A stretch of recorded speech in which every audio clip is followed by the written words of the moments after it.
What is up, metal and heavy music fans? It's Flight of Icarus again with MetalTrenches.com, and today I'm going to rank the discography of A Day to Remember. So here I am, I'm right back at it again. And hey, if you like to be kept up to date with the best and brightest metal bands and albums from the underground and above, then stick with me by hitting that subscribe button down below. Alright, we're going to kick things off all the way back in 2005 with And Their Name Was Treason. This is of its time. This is edgy boy music. As you can tell by the it actually has a Donnie Darko soundbite for an intro, and then later on they've got the whole Boondock Saints speech when they're holding their guns to the final mobster's head. Spoiler alerts from a movie that is very old at this point.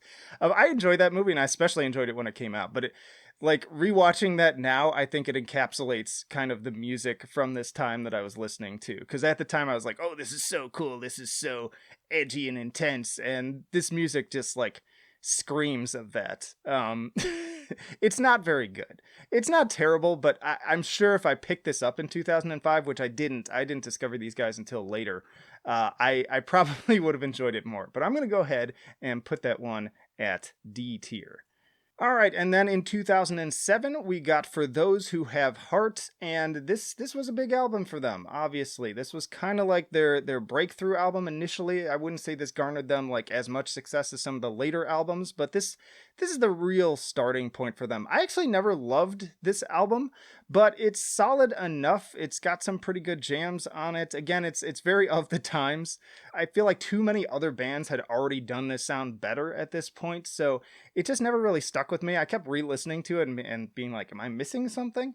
But yeah, I just didn't really get that into it. But yeah, some decent tracks on here. The Danger in Starting a Fire, The Plot to Bomb the Panhandle. Ron Jeremy is actually in the music video for that one, if you remember that. Here's to the Past, and my personal favorite though, the cover of Since You've Been Gone, the Kelly Clarkson hit. This is a banger. I put it in my top 5 A Day to Remember songs. No joke. Unironically jam this thing regularly. I love singing along to the choruses. I love the screamy part. So much fun. I have a great time with that. So yeah, and they have another cover too of Over My Head you should check out in case you haven't. It's definitely, Since You've Been Gone, also my favorite of... I'm a big connoisseur of the Pop Goes Punk and Punk Goes Crunk compilations. And to me, this is the pinnacle of that. This is the best version of that. But I'm going to go ahead and actually give this album C tier. It's just okay. It's not very consistent. It doesn't age well, I don't think. I like it probably even kind of less than I did the first time I heard it. And yeah, it's just okay. Some people are already probably tearing me apart in the comments, but I don't give a shit. All right, then we get to Homesick in 2009. This is a fun album. Really good time. This is more of them starting to come into their sound. And again, lots of great tracks on here. The Downfall of Us All sets up more of kind of their silly side too, combining the heaviness and the good songwriting with the goofiness, even more goofy music videos at this point, which I think is great. For a band like this, that's really important. You want your image to kind of be welcoming, and I think they did a good job of marketing themselves as the full package, especially around this album. I'm Made of Wax, Larry, My Highways. That's a super heavy song, by the way. Probably one of the heavier ones on the album. Have Faith in Me is catchy, man. That track is a jam.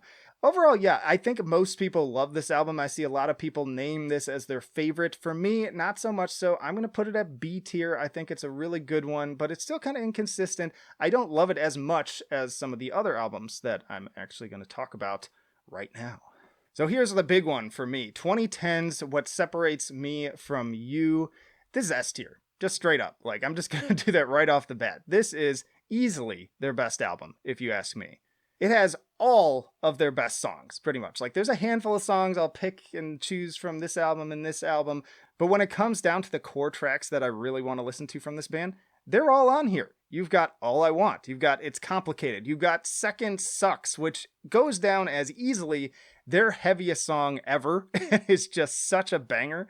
I have a playlist called Amped that's for the gym and working out, and you better believe that song is on there. Better Off This Way, All signs point to Lauderdale. This is easily the closest they've come to perfection. It's the pinnacle of their sound, both in the pop punk elements and in the metalcore elements. So yeah, you got the best of both worlds on this one. S tier, change my mind. All right, then 2013, we get Common Courtesy. This one, them just coming off of finally getting out of Victory Records. By the way, if you're wondering why I'm not using clips on this tier list, it's because of the massive headache that I just had with Epitaph, and I just quite simply don't trust Victory to not be assholes as well. So yeah, we're out of Victory though. We are moving on from them after nasty lawsuit. Quite enjoyed this album when it came out. It had been a while since I'd re-listened to it, but there are some great songs on here. You got City of Ocala, Right Back at It Again, which is a really fun, like, feels, a lot of these songs actually feel like a reflection of like the post lawsuit, like weight off of their shoulders, we're doing our own thing kind of deal. And then also like a kind of fun being on the road song, which I'm always a sucker for those. Dead and Buried, which is a super heavy banger. Life Lessons Learned the Hard Way. Violence has a really cool riff on it that really sticks with me. Then they've got some softer singles too, like End of Me. It is kind of long at 16 tracks, so it ends up feeling a little bloated, a little bit heavy on maybe the filler material. I feel like if they'd shaved this one down into a more concise, like 12 tracks, maybe even 10, this could be A tier. But as it stands, I'm also going to go ahead and put this one at B tier. All right, then we had Bad Vibrations in 2016, and I am actually not sure if I had previously given this one a serious listen. I was really thinking about it as I was re-listening to it. I know I had listened to some of the singles. I know I'd listened to it at least in pieces, but I'm not sure like I ever really gave it the time of day. And it turns out like that was a mistake. This is a really solid album. The title track kicks things off right in the just perfect way with the anthemic intro. It's like perfect for starting a show. Another heavy one too, it's more of like a straight metalcore song.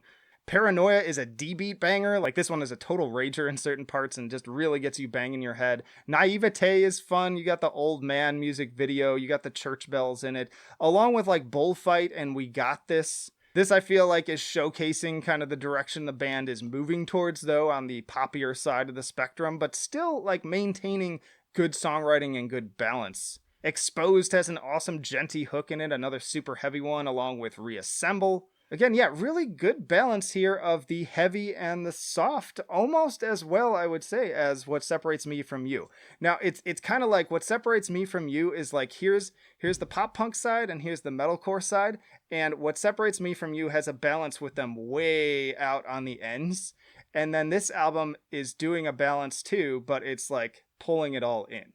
Like, it doesn't get quite as heavy. It doesn't get quite as pop punky, except maybe in a few spots. But that's just the way that I kind of visualize this one. But this is the Curveball album of the tier list. This was the surprise for me. It was kind of an upset. This is A tier. I'm going to go ahead and put it at A tier. I actually liked it better than these other two, which I have listened to a lot more than this one. And so it'll be interesting to see how that evolves over time. And then we have You're Welcome. If you've seen my full video review, a shameless plug there, maybe I'll put a little thing right there. Yeah, I do not like this album. This is a bad album. Like it's just, I don't always like saying that. I generally don't like saying that, but man, is it not very good. It's got some decent singles on it. Degenerates is fun. Like I said, it's kind of like a very Blink-182, like later career sounding song. And then Mind Reader too. Mind Reader is a fun song that feels more aligned with like all of this other material, but the rest of it is just a pop nightmare. Like it is bad. Like, and again, that's coming from me who I was okay with the latest Architects album. I didn't really enjoy it. It's not an album I plan on re-listening to regularly, but the songwriting was decent enough that re-listening to it wasn't painful. Like, it was actually pretty enjoyable, just not as enjoyable as listening to their prior material. This one, I could not wait to stop listening to it. Like, I gave it a couple spins just to make sure that there weren't growers in there, and I just, it's bad. It's really bad. And like I said in that video, I feel bad. I take no pleasure in ragging on this band because at the end of the day, I want any band to be successful and put out good albums. But as it stands, D tier. Again, if you want to hear my full thoughts, I went I went deep in the paint with this one with some fun little comedy edits I was very proud of too. So definitely check that out. But yeah, that is my Day to Remember ranking. Let me know down in the comments, what do you think? How would you rank these albums? Where do our opinions differ? But that'll do it for now. Flight of Icarus signing off.